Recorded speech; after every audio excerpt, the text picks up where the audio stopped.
Good morning, everyone.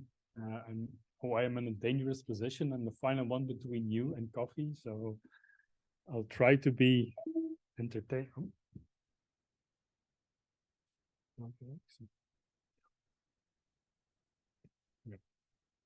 So, my name is Jo Vliegen, and I'm from the COSIC Research Group at KU Leuven. And within this project, we are looking towards multi-core RISC-V platforms.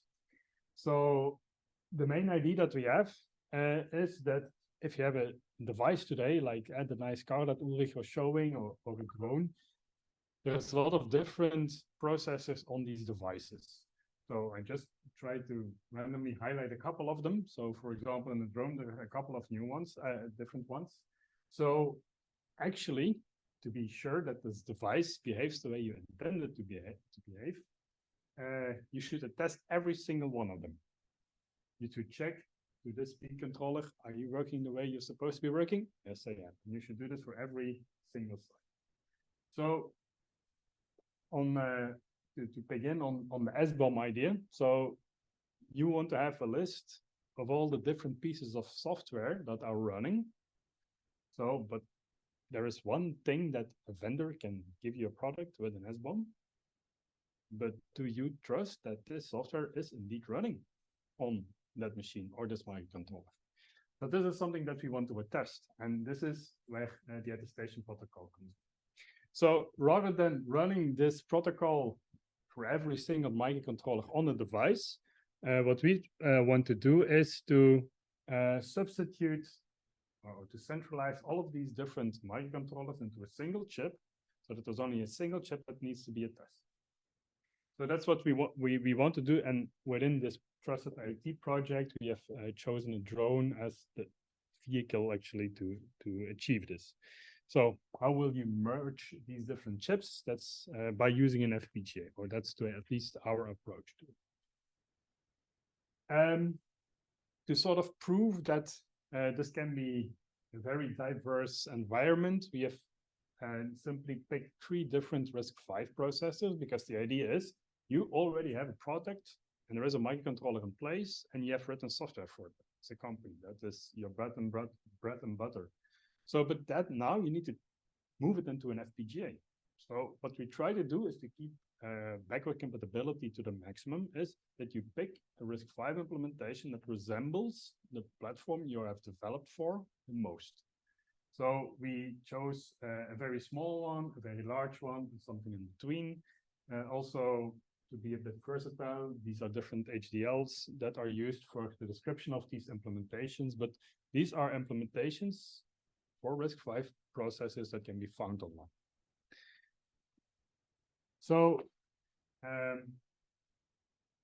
this is another pitfall that you can run into, as all of these implementations have different licenses.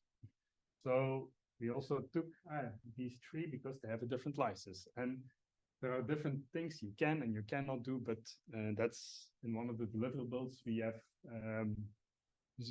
elaborated on that a bit more. So I think the nicest link I can give you is the TLDR legal, too long didn't read legal, where you just type in, for us technical people, we are not lawyers, I think. There you can, for example, put the ISC license, and there, very plain, very clear, it tells you this is what you need to add. You can use it commercially, you can modify it, you can distribute it, you cannot be held liable. Just a very quick summary, like what do you need to know? Tuck, tuck, tuck. And typically for us as technical people, that's already enough. So then that's a bit of the setting on the use case that we're working on. So, and of course, there is one thing on coming up with these ideas, but we also want to verify that it works. So this is why we have started to work on the first steps towards building a drone, let's say. So to take our philosophy into practice, we have a drone. There are a couple of processors on it, and we identified them. So we took a very, very, very simple one. So the first one is the flight controller in the middle, where you have your firmware that does all the magic understanding where you are, knowing how to go from one to B and so on. There are 4 electronic speed controllers. So these are just actually basically simply devices that take a PWM signal and they translate it to a 3-phase brushless DC motor that comes out. That's actually it. And then finally, there is we identified at least the first one for a simple one for communication with the remote control. So if you look on the drone, this is the processor, this is the processor. Here there are 4 different processors. Here there is a very big processor. And they're all running software. But is this software, more specifically, is this hardware in a state that the vendors claim it to be? So this is what we can attest through the attestation. So we have identified the processors. The next step is, if you have identified them, you have to substitute them by RISC-V implementation. So these speed controllers are actually very stupid, with all due respect, components that take the PWM, translate it to a 3-phase motor. These are a bit more complex. So for this, we chose a more performing RISC-V implementation than for the speed controllers. So we took these implementations and we put that onto an FPGA.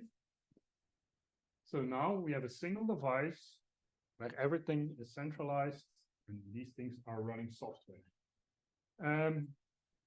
And of course, for your own application, it might be better to choose other implementations than these RISC-Vs that we have chosen. So now, when I go back to the first slide, doing this attestation, instead of doing it for every single component, we now only do an attestation of the FPGA. And I won't go into the nitty-gritty details of the FPGA, but an FPGA has a configurable logic and there is configuration memory on top of it. So actually the trick or the feature that we use for this is that from your configuration from your configurable fabric, you can have ports to the configuration memory, and then you can check everything that's being done on the FPGA. So is this processor still in the state that it claims to be? Let's just get back to configuration and let's check. Is the software that's running on this processor, is that still the same software as was claimed in, for example, an SBOM? That we can check. So everything we can check and can be verified. So this can now be done on one device. So what we're working on is an EHSM. We have been looking for a nice name for it, but you have like this Trust Anchor and TPM, but all of these fancy names are taken. So we chose our own name. So nobody can claim, it's supposed to do this and it's not doing that. And so now we said that it's our invention. We can have it do whatever we want to. So that's the thing we are working on. And the first implementations are being done. So our idea is that here is our EHSM. So we require a small part of the configurable fabric. And all the remaining part is like the main application, in our case, a drone, but this can also be a car or whatever. And then we have an interface where we can communicate with the EHSM. For now, it's a simple UART connection.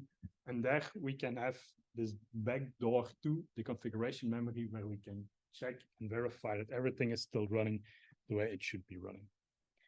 So we came up with this idea, and then we tried to put it in practice. So here, very small, you can see a rotor. I don't know if my PowerPoint skills are good enough to show you the video. Otherwise, there will be a link with the presentation or on our project website. I can't. So we will make sure that you can access this clip. So this was the first setup. So through the FPGA, one of the RISC-V processors is driving the windings of the motor. It was not very good. So one of the companies in our user committee said, yeah, but it's due to noise. And we had a very vivid discussion. And they said you should make a PCB. It will be much better. So we made a PCB. And we finished it by soldering components on it. That's been this board. And the only thing which we learned from this at the moment is I don't solder very well. That's basically the main thing. These 3 driver chips I burned due to too high soldering temperatures. I have another one. I tried again, but it was late in the evening and I soldered shut all the vias, but work is still in progress, and this is the state we're in now. So what is this actually? The speed controller we have, very nicely protected. It has a microcontroller. You don't see what it does. This is all brainless electronics. It goes from low voltage to less low voltage to drive it. So this, of course, we still need to make, but you cannot hack this. There is no intelligence. So this we have to replace. So as my soldering skills will hopefully increase, with a lot of the work on the FPGA already done, I think at the moment, when you're halfway through the project, I can confidently say everything is on track. And I hope that by the next time we meet, I can show you, let's say, a spinning rotor blade. Then let's go for that. Okay. Anyone questions? Yes. Thanks for the presentation. So all of these you need for only one rotor. Yes. Yes. Okay. And it's only like the components you have around like power. These are MOSFETs, capacitors, resistors, diodes. Diodes. Okay. And an op amp. Sure. Sure. Okay. Yes. That's and you need. And the big ones, they are just power transistors. Power transistors, yeah, because the signal coming from FPGA is 1.8 volts. The transistors, the motors need, depending on the type of the motor, battery cells. One battery cell is 3.7. So we have to just translate. Yeah, you connect the battery. Yes, battery on this side, motor on this side, FPGA power. Brushless. Yes. Yeah, you can't break it, it's already broken. So. Why not using SMDs? Because I don't solder very well. Okay. You can solder? Okay. Then we'll do a visit to Brussels and then bring everything. Yes. Is the final goal in the end to do remote attestation, so you have the FPGA with all the things on it, and then mostly you want to check like case everything on this FPGA. Yes. For our main vision, that's only step 1, but for this project, that's the main goal. Yes. Because in the end, we want other ones to keep an eye on each other. But that's not within this scope. But now, indeed, we want to have, like, if you're in this case, a drone is docked in a docking station, that you can just do a simple protocol, and that you check, is this software still the software that we want? Is this software still the software we want? But as we have an FPGA, is this hardware still the hardware that we want? And one of the things that we are preparing is that we just take identically the same implementation. The only thing that we will do is from one of the windings of the motor, we will just tap. So you're not intervening with the correct workings of your drone, but let's say this is some secure data link, whatever. Can you, by just tapping the line, you will be able to detect it through the configuration memory of the FPGA, because your switch matrices will have this configuration, and you will detect. You cannot do anything about it, but at least you know that that's what we want to achieve, that you can verify this when the device is docked.